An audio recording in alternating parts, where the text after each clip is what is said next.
friends and fellow rock and roll enthusiasts. It's Uncle Larry.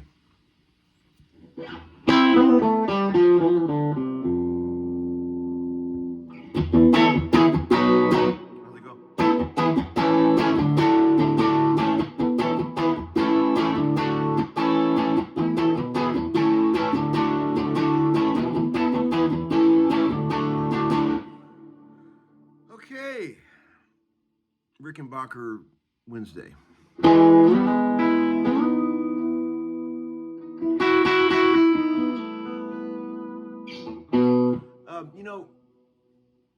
These instruments are interesting because this is a 360, probably like 67-ish, something like that. I've had this for a while. It was reworked by my dear friend Doug Jarrell over at Rumble Seat Music. He tried to make a guitar out of it.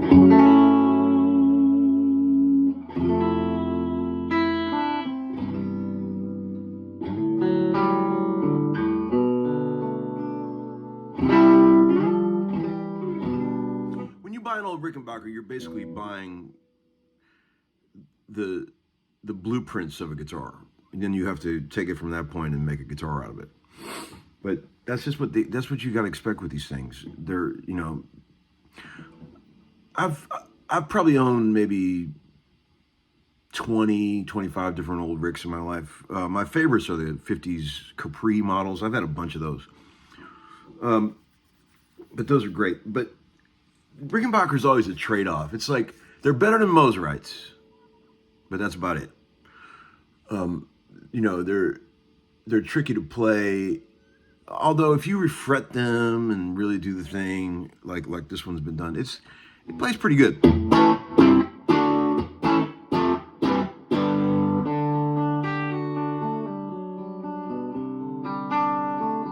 the sound is what people love about these. I mean, listen to that, man. It's just perfect tone.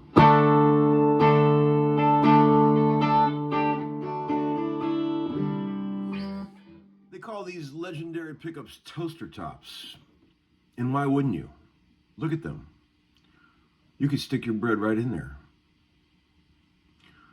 Beautiful cat whisker, what do they call those? Cat's eye, cutaway, F-hole, multi-layered, two-tiered pick guard kind of thing. Well, not this one. The Capris have the two-tiered thing. Look at the way the body is sculpted. I mean, you gotta love that. I love the color thing with Rickenbackers too. Instead of just saying natural, they called this maple glow, but it's G-L-O, not G-L-O-W. And instead of saying tobacco sunburst, they said autumn glow. And instead of saying black, they said jet glow. And instead of saying cobalt blue, they said azure glow. And instead of saying regular cherry sunburst, they said fire glow. You got to give them credit for that. Coming up with the right adjectives for guitar things is the key. Like, did you see that comment I pinned yesterday on the acoustic guitar bannerhead shootout video where the guy said something about one time? They said the J45 has a more surrendered tone. Like, that's the guy you want writing your little blurb about you on the internet or on your album. You need that guy. See, describing a guitar as a surrendered tone. I mean, that's pretty cool. Remember how I talked about a long time ago how like, if I could have any other job besides playing guitar, it would be working at Sherwin-Williams naming paint colors. Whoever gets that gig, I am so envious of them. If you ever go to the Home Depot and you look through all those paint samples, one of the little strips they give you, man, the names are just awesome. The same guy who came up with the surrendered tone, there's a guy like him working there at Sherwin-Williams going, light brownish, winter wheat, Let's call that winter. See, I do that shit. I love that kind of shit. Coming up with, you see my titles and my videos. I mean, that's where it's at. Coming up with creative ways to say the same old thing. Like, pretty cool, right? Okay, sorry.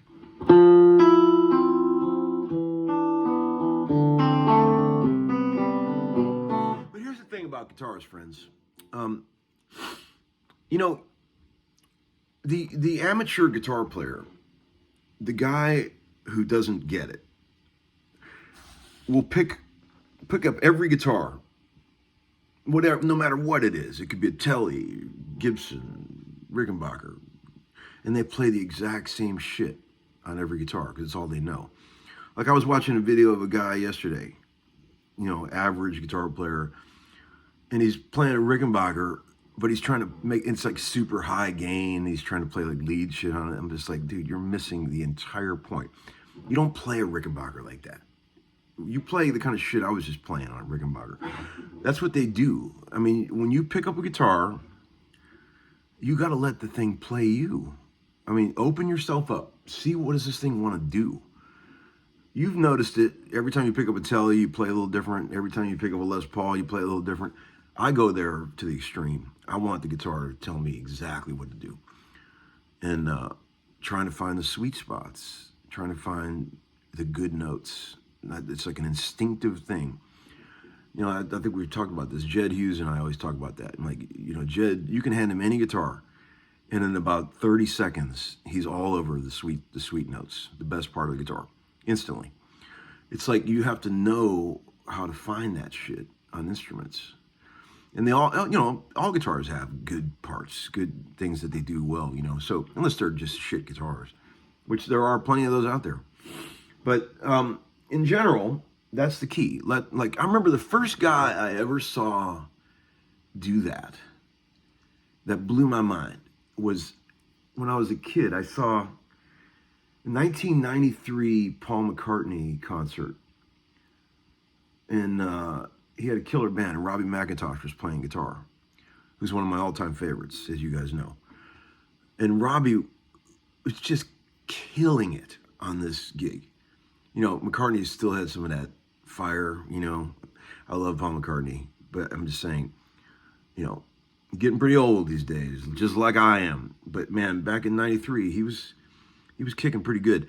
And man, that band was smoking, man. Pre the band that he's been using forever, with Abe and all those guys. But man, that band was really good in 93. And man, Robbie McIntosh was playing some killer guitar on that shit. And like certain songs, he played Tele, and he was totally doing the Tele thing. And then he played a Rickenbacker, and he did the Rickenbacker thing. Everything he picked up, he was really honoring that guitar. And man, that was where I first got the idea. I was like, well, that fucking guy knows what he's doing. Because you can't just play every guitar the same. That's why we have different guitars, people.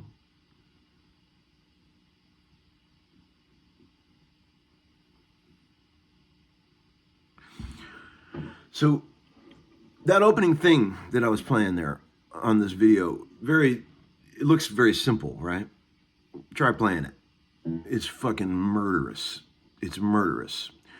And these are the types of things. This is a good example of the kind of things that you got to do when you're a session man, except you got to do it in 2 takes, and you got to do it perfect.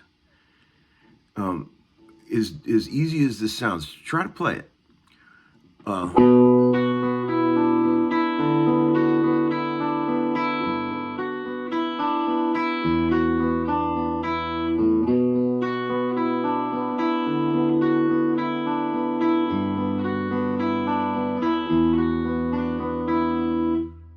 Doesn't look that hard, right? Kind of REM-ish kind of vibe or something, Fucking hell, try to play it. And try to play it clean, and try to make every note the same volume, and try to make it where every note sings and rings just right.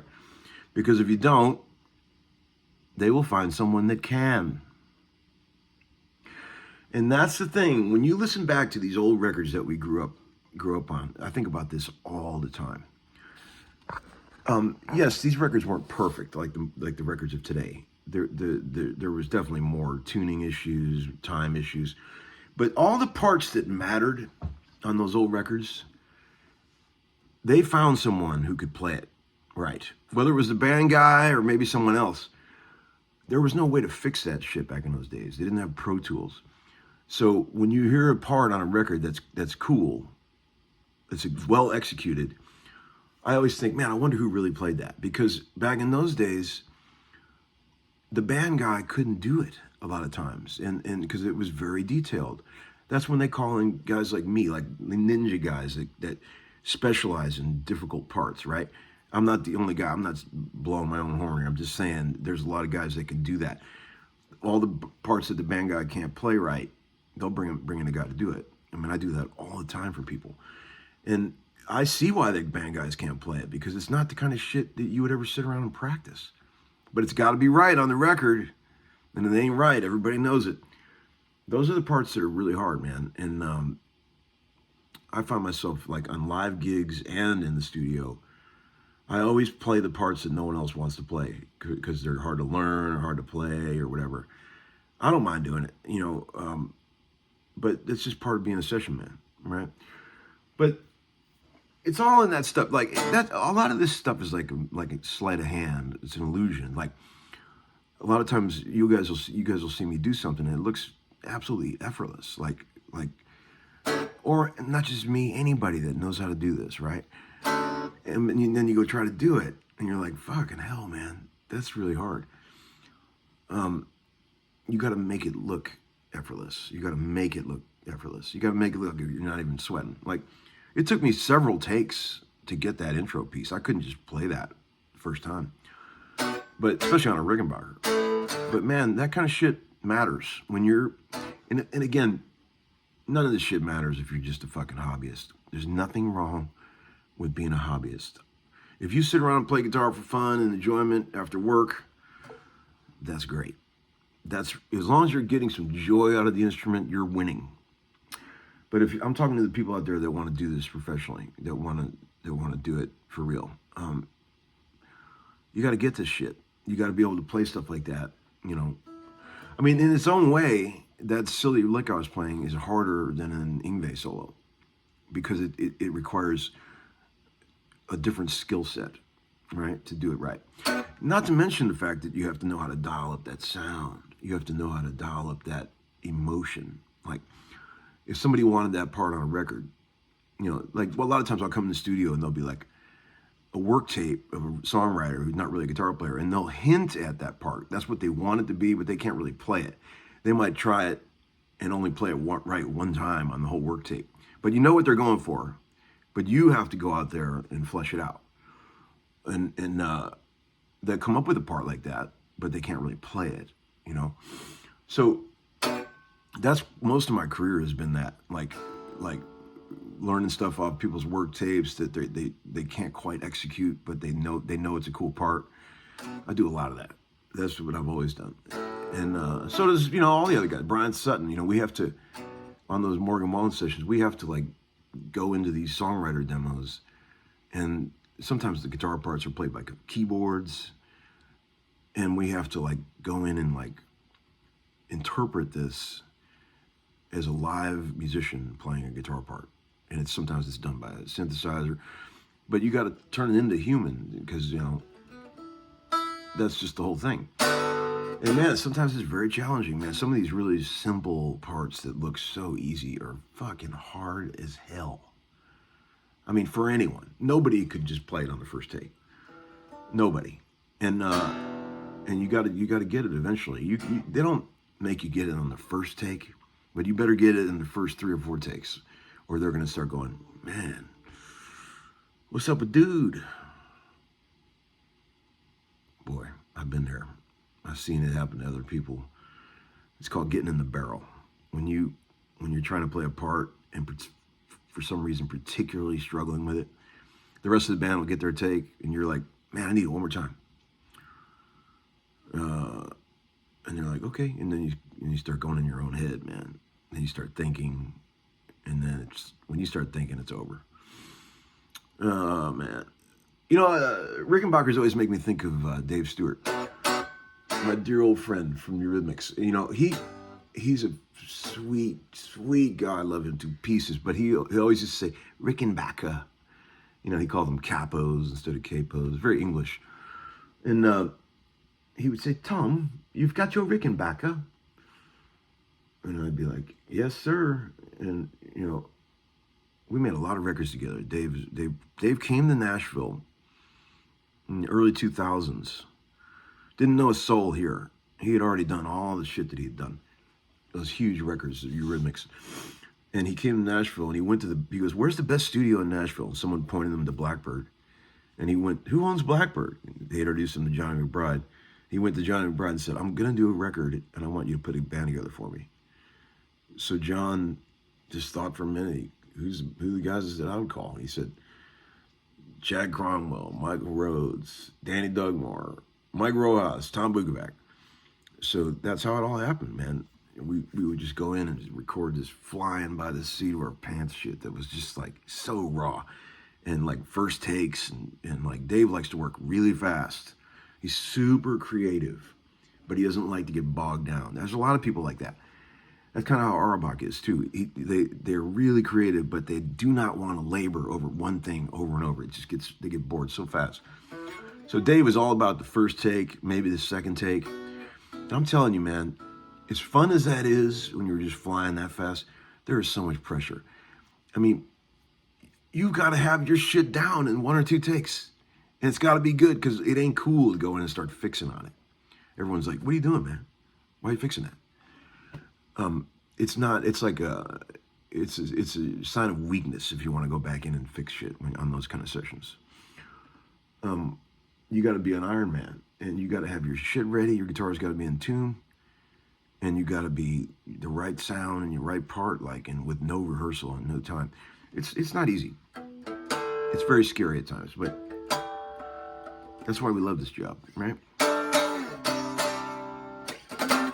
But I remember one time Dave Stewart, we made a lot of records. We made a Joss Stone record. We made an Orianthe record. We made same band playing on all this different shit. And one time he took us to, I think I've told you this already, but I'll tell you again for all the new viewers, both of you. He took us to Tahiti one time to make a record on Paul Allen's yacht, the Octopus. Look that up. Paul has since moved on. As a matter of fact, I never met Paul. I always wanted to meet him, but he wasn't on the boat when we did that gig. There's a full recording studio on this boat. Submarines, helicopters, all on this yacht. And parked in the middle of Tahiti. And we're making a record in the studio on his boat. It was pretty surreal. But that's the kind of shit Dave was into. We would just do wacky shit like that. Great. And he played a gig the other night at the Analog Room here in Nashville. And I wanted to go so bad and I couldn't make it. But I do love Dave. He is one of the most creative people I've ever known in my entire life. Just brilliant mind that thinks globally. He doesn't think about what's right in front of him.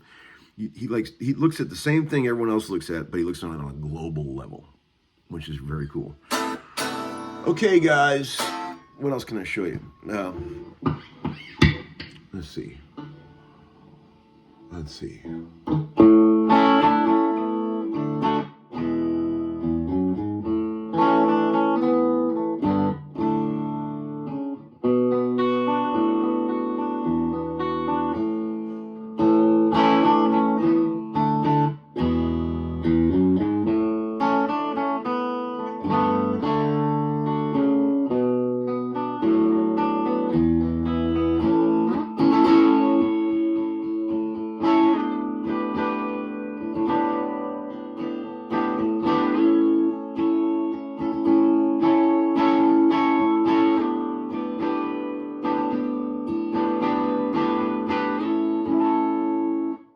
For a Rickenbacker, tuning wise, check that out.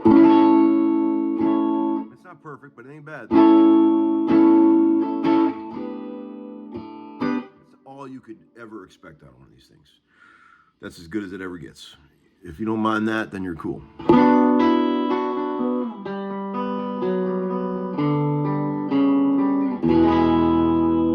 right, friends, I'll see you next time. Uncle Larry, over.